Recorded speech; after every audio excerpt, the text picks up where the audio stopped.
Aujourd'hui, nous faisons l'inauguration de la réhabilitation du site de l'ancienne décharge municipale.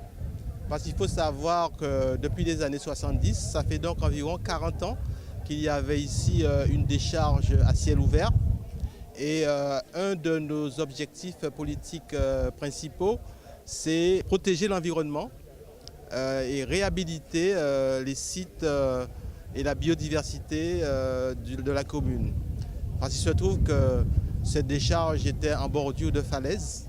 Or, ce sont des falaises qui sont classées espaces naturels remarquables.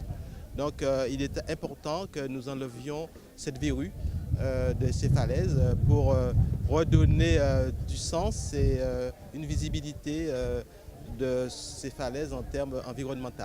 C'est un beau projet de protection de l'environnement sur un site qui est remarquable et qui est accompagné effectivement par l'État, par l'ADEME qui finance le projet à hauteur de 50% et puis par le ministère des Outre-mer qui accorde également une subvention à hauteur du tiers.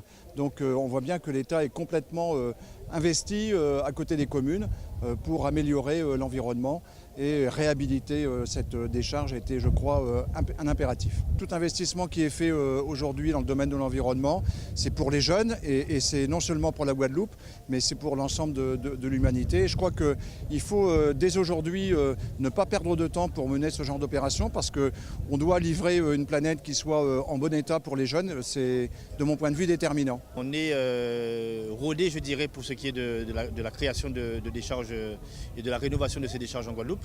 Donc on a des équipes qui connaissent très très bien le mécanisme et comment travailler sur ce type d'opération, notamment au niveau sécurité, parce que ce genre de décharge, il y a beaucoup de déchets ferreux, il faut faire très très attention à la façon dont nous travaillons dessus. Il y a une protection aussi au niveau des masques, il faut faire attention par exemple au gaz.